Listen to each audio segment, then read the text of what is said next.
Au sommaire d'Actu 3V, découverte des techniques de la toile de Juillet à la Ferme Bleue, petit cours sur les fresques de l'église Saint-Martin, survol du canton en compagnie des maires nouvellement élus, l'art d'Iffenbach s'expose à l'office de tourisme de Niederbronn-les-Bains, mais pour l'instant, direction les coulisses du Challenge France, le triathlon international.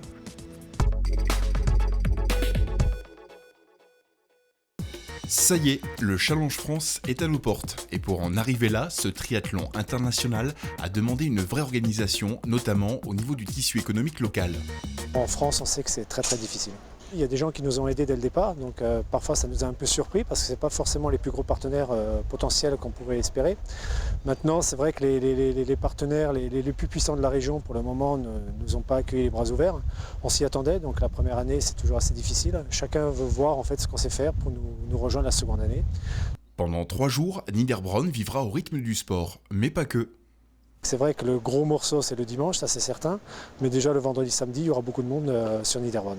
Ce n'est pas qu'un triathlon, c'est un événement, donc avec marché du terroir, avec une expo triathlon, c'est de la vente de matériel spécifique au triathlon pour les triathlètes. Ensuite, on a mis en place beaucoup d'animations. De nombreux commerçants ont affiché dès leur vitrine les couleurs du triathlon. C'est le cas de Christian. Pour ce coiffeur et son équipe, la mobilisation autour de cet événement est à ne pas louper. Il n'y a pour nous pas vraiment de retombées directes. Par contre, en termes de notoriété, il y a une belle carte à jouer pour les artisans, les commerçants locaux. Pour ce concessionnaire automobile, on réfléchit déjà à l'avenir. En termes d'organisation, pour nous, on met à disposition une quinzaine de véhicules. Il faut les préparer. Sur place, on aura également une quinzaine de véhicules en expo. Donc tout ça, c'est une grosse organisation. On essaiera de donner le maximum, mais de tisser un partenariat à long terme avec le Challenge France. D'autres secteurs, comme l'hôtellerie, vont profiter également des retombées de l'événement. Au camping d'Oberbronn, QG d'une quinzaine d'athlètes, on s'y prépare depuis quelques jours et on mise également sur les répercussions que cela pourrait donner. Sur le triathlon, il y a à peu près un tiers d'étrangers qui seront là sur place. Donc on va pouvoir se faire connaître au niveau des chalets, mais également au niveau des emplacements, tentes, camping-car. Et pour Yannick, pas question de louper le départ. Je m'y prépare depuis 3 mois à peu près maintenant. Je vais prendre plaisir à participer et puis le fait d'être à domicile, c'est quand même un avantage. Espérons que pour l'ensemble de ces sportifs, les vallées des Vosges du Nord leur sourira ces jours-là.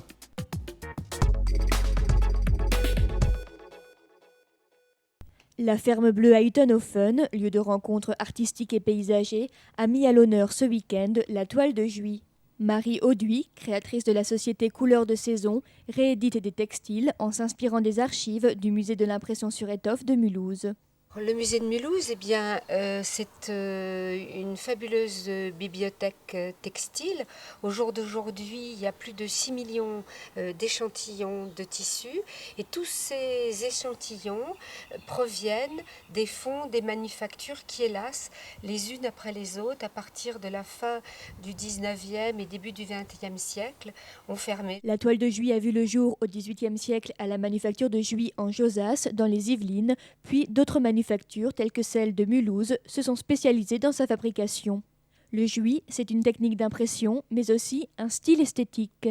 On appelle Juillet très classiquement un thème campagnard, à la Marie-Antoinette, un petit peu mondain, où la nature était très symbolisée, des moutons, des petites fermes idéales. La variété des motifs imprimés ainsi que le concours de peintres reconnus, tels que Jean-Baptiste Huet, auteur de ces dessins, ont fait la renommée de ce tissu.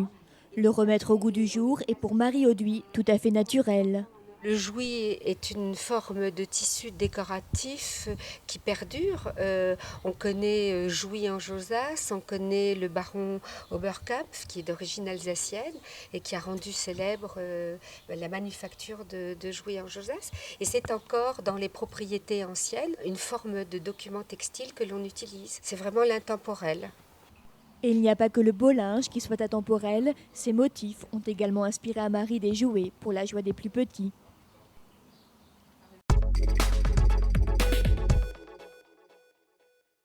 Enseignant le catéchisme pour les enfants, Lucienne Aybach a choisi de partager ses connaissances avec un public plus large en organisant des découvertes iconographiques à l'église catholique Saint-Martin de Niederbronn. Il y a ici énormément de fresques. Je crois aussi que nous avons oublié quelle est la raison d'être de ces images qui à l'origine servaient pour expliquer aux gens l'évangile ou simplement donner l'image d'un témoin de la foi chrétienne. Personnages, animaux ou objets symboliques viennent des écrits bibliques, mais aussi de l'histoire des premiers chrétiens. On trouve donc toujours ces mêmes objets dans n'importe quelle église à travers toute l'Europe. Ça fait partie de l'histoire de l'art et de la culture chrétienne. Donc ça peut intéresser tout un chacun. L'église de Niederbronn est, elle, plus particulièrement dédiée à Saint-Martin. Alors Saint-Martin, c'était un soldat romain et on dit que c'est le saint de la charité. Pourquoi? Parce que, comme on le voit sur ce tableau, il a partagé un jour son manteau en deux parce qu'il a rencontré un nécessiteux. Le soir, le Christ lui est apparu en songe. Donc à partir de là, il s'est converti et plus tard, il est devenu même évêque de Tours. Sur d'autres représentations, Saint-Martin apparaît avec une oie. Alors pourquoi la l'oie? Parce qu'en fait, il ne voulait pas être évêque et s'était caché d'un endroit où il y avait des oies. Et les oies, comme on connaît les oies, elles ont dévoilé sa présence. La tradition veut que le 11 novembre, c'est sa fête, on mange une oie. Autre originalité, cette fois-ci spécifique à Niederbronn, les vitraux de cette petite chapelle. Nous avons là l'histoire, en quelque sorte, résumée sur ces vitraux de la communauté des religieuses du Très Saint Sauveur de Niederbronn, qui sont juste en face de l'église. Et pour en savoir plus sur les apôtres, la signification de ce mystérieux pélican ou la raison pour laquelle Saint Antoine est invoqué pour les objets perdus, vous pouvez vous joindre aux prochaines visites, renseignements et inscriptions à l'Office du tourisme.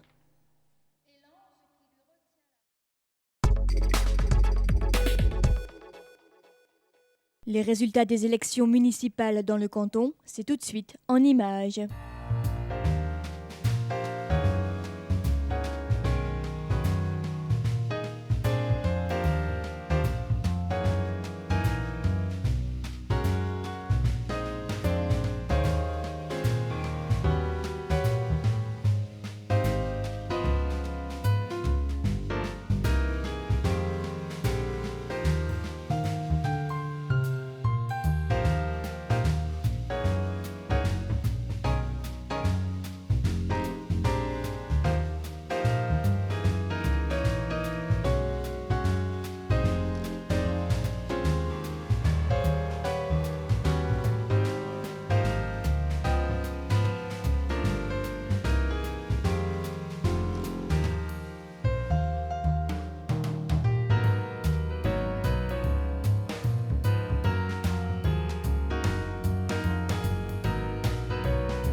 Et pour tous ces maires et leurs conseillers municipaux, c'est parti pour un mandat de 6 ans.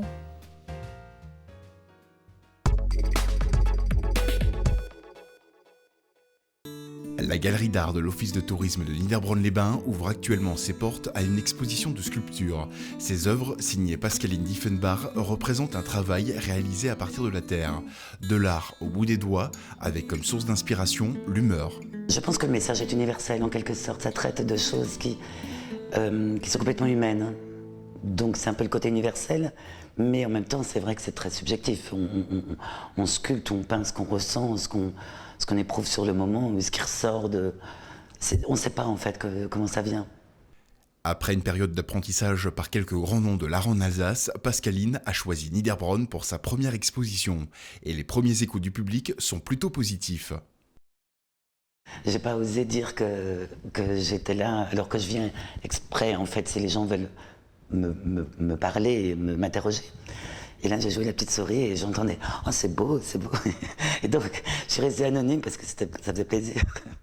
Pour autant, comprendre le choix de l'artiste n'est pas toujours évident. Il y a toujours une ligne qui fait qu'on bascule soit du figuratif, soit dans l'abstrait. C'est marrant ça, hein. C'est vrai qu'on passe ce passage-là. La personne qui vient, en voyant ce titre et en voyant comment je matérialise cette pensée au moyen de la terre, peut en même temps se laisser aller dans mon chemin ou alors complètement suivre le sien. Donc c'est pour ça qu'il faut prendre du temps et se laisser porter. À l'affiche de l'exposition, l'une de ses créations pour laquelle l'approche s'est faite en toute simplicité. C'est une pièce que j'ai dû faire en une demi-heure, enfin une demi-heure, 3/4 d'heure. Et quand je suis arrivée au bout de 3/4 d'heure de travail, j'ai dit, voilà, c'est fini, c'est évident, quoi. C'était évident que je pouvais rien faire d'autre. Comme ça me plaisait. Et c'est pour ça que j'ai appelé évidence. Ça n'a rien à voir avec l'évidence d'un théorème mathématique ou autre. Et entre deux questions, Pascaline nous a confié, il nous semble, son secret de fabrication. Moi, je dois être un peu torturée quand même. L'art ne reproduit pas le visible, il le rend visible. Une citation qui habille parfaitement le style d'Iffenbach.